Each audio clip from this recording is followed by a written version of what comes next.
It's a pleasure for me to introduce your speaker who's going to kick off the morning. I had not known Carrie before today. We got a chance to talk. She had a printed bio, and I said, no, I got to throw that out. I said, I need to know the story. And we sat down and I said, share with me your story. Her story began 23 years ago in 1993. Her background up to that moment, she's been a bartender and a waitress, a fitness instructor, and a personal trainer. And when you see her, you'll understand that obviously fitness has been a part of her life all her life. But what I read in that was she was someone who was willing to serve. She was willing to be there to serve others and create as positive an experience in their life as she could. Never heard of network marketing. Someone shows up at the door. It turns out it was supposed to be someone meeting with her husband. He'd either forgotten or blew off the appointment, left. And they came in, and she said, okay, fine, talk to me. It's so funny. She said, let me get this straight. I'm in Southern California. Somebody in Kentucky sells vitamins. I get paid? All right, I'm there. That's magic. Okay. But she began a path that wasn't one of those magical instant overnight successes. It was 2008 when she finally broke through and made $1 million that year. But for 15 years, she hammered away. You know why she made that $1 million in 2008? It is because she stayed in the game for 15 years. How many people talk to two and quit and walk away, never to be seen again?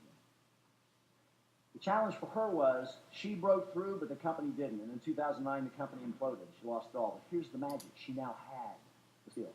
She now had reached that point. After 15 years of molding and preparation, she wasn't believing. She was belief. And she knew and understood.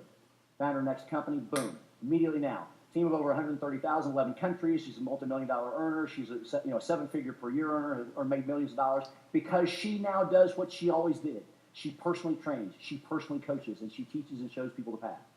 Ladies and gentlemen, please get on your feet. Let's kick off Saturday morning with Miss Carrie Dickie! All right. Good morning. I'm supposed to go, yes! But very good, hold on. I want to know, because it's first thing in the morning, I want to know, are you excited? That was about 50%. One more time. Are you excited? Woo! We are in the most remarkable profession on planet Earth. You should be excited. And whether or not it takes you from 1993 to today to be successful or another decade, who cares? There's nothing on the planet like what we have. Would you agree? Woo!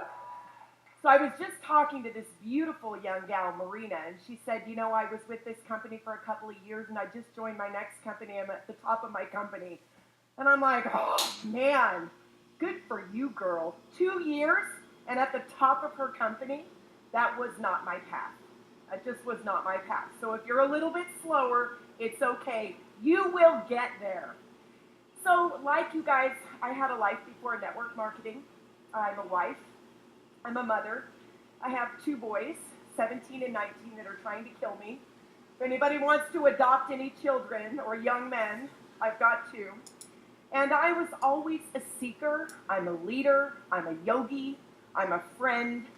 And, like I said, I had a life before this great industry. And what I will tell you is I have not always been confident. I was an unworthy people pleaser. I let the world define me. I don't know how on earth I ever decided to do network marketing, where you have to get out of your comfort zone. But somehow, some way, I got so excited about residual income. And my husband came home that day and I said, babe, we have a new business. And I haven't looked back since. Today I want to talk to you about I want to give you some tools for your toolbox. Are you good with that? Perfect. Come on now. Are you good with that? Woo! Listen, I want everyone to say, what in the heck are they doing in that room? Are you good with getting some tools for your toolbox? Woo! That is way better. Okay. I have used 3 things to build my business. The first one is empathy. The second one is authenticity. And the third one is fun. Empathy, authenticity, and fun. Empathy, and the reason I have note cards is because I want to make sure to get the definition right. The ability to understand and share the feelings of another. The ability to understand and share the feelings of another. I cannot tell you guys how many times I would get to the end of my presentation and I would say to myself, Carrie, you rocked that, man. You were awesome. Oh my gosh, you said everything right. Perfect order. It was amazing.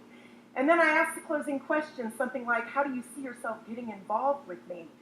And they looked like they were going to run for the door. And I realized, oh my gosh, I just literally, I hate that, throwing up on somebody, but you guys know what that feels like, right? I'm patting myself on the back, and my friend is ready to bolt for the door. And I realized that I need to use questions. It's not about how good I am. It's not about me. It's always about the person sitting in front of you. Dale Carnegie wrote a book called How to Win Friends and Influence People. If you guys haven't read that book, that is your first stop. I've read it 10 times, and every time I read it, I feel like I'm not doing well enough. Truly, How to Win Friends and Influence People. And in that book, he says, you've got to bait the hook to suit the fish, right? So my kids used to fish at the end of the San Clemente Pier, and they did not use Oreos, because fish don't like Oreos, right?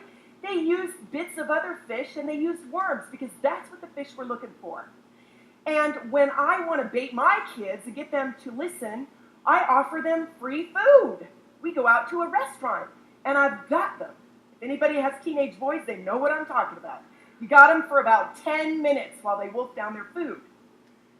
So we've got to bait the hook to suit the fish. If you've got somebody in front of you that is broke and all you're doing is talking about your products, you are not meeting their needs because they don't perceive that they can afford your products. Would you agree? That's a yes. Come on. I get my energy from you, okay? So if conversely, maybe you've got a health product and you're sitting here yapping about the money and the Ferrari and the new house, and they are sick. So by asking questions, you're going to be able to get to the bottom of it is what they need. You're going to learn about them.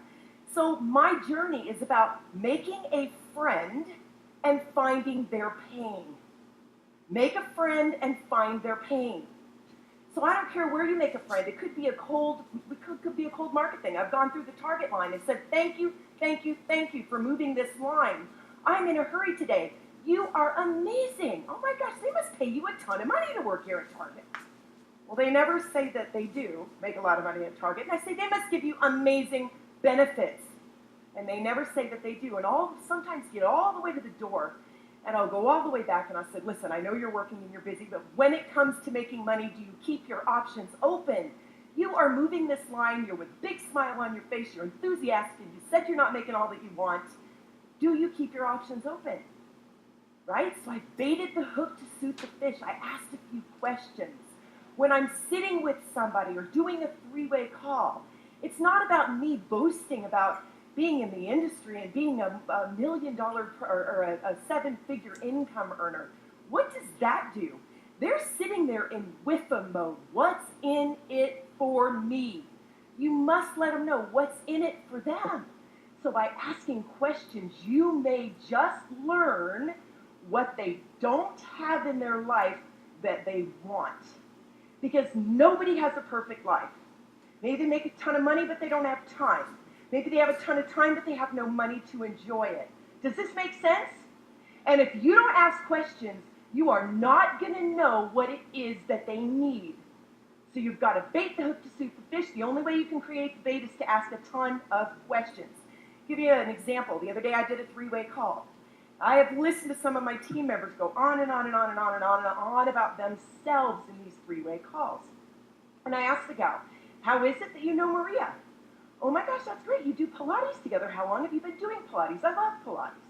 So we talked, and I said, so are you a single woman? Are you married? I'm married. Fantastic. Or do you have a family? You got kids? Yep, I got 2 kids. Boys, girls, how old?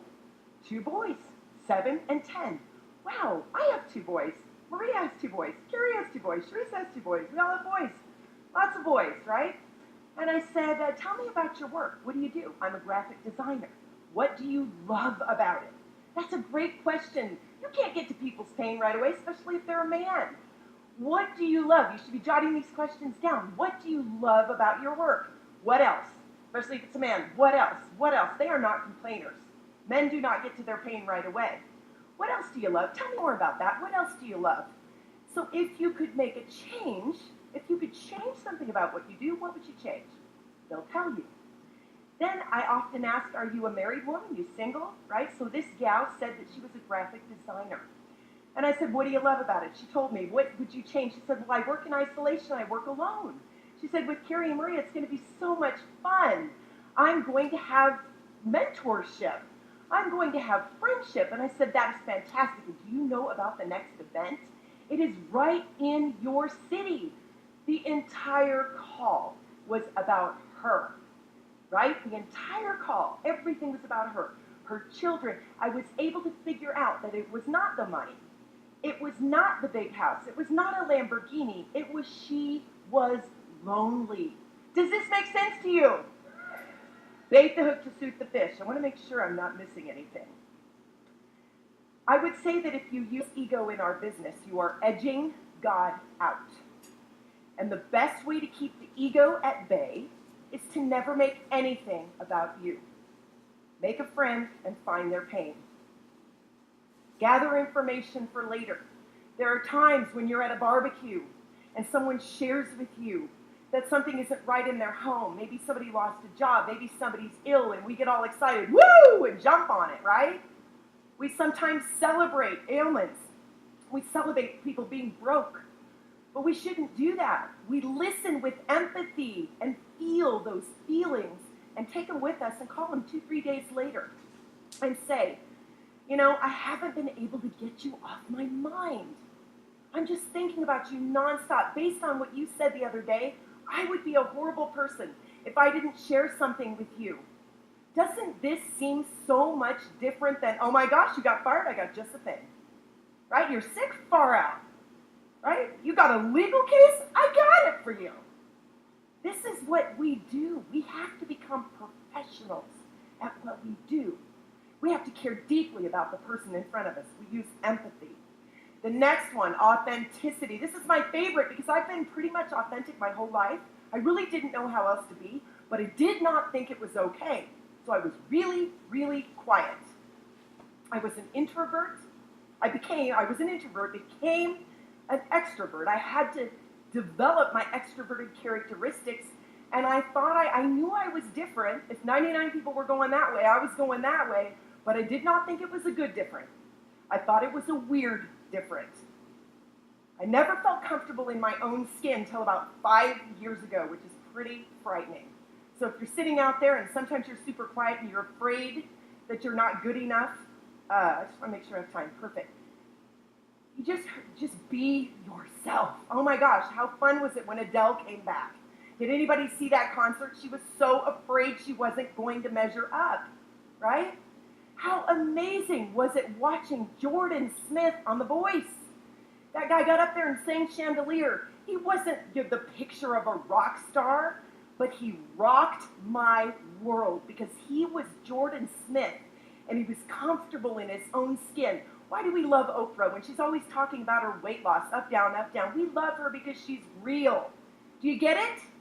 So if you show up and you're all slick and perfect, people don't like slick and perfect. They want you to show up as you are. In fact, if you're standing in front of them and 1 minute you're you and the next minute you're going to talk about network marketing and you become somebody else, they're like, why don't I trust what's going on right here?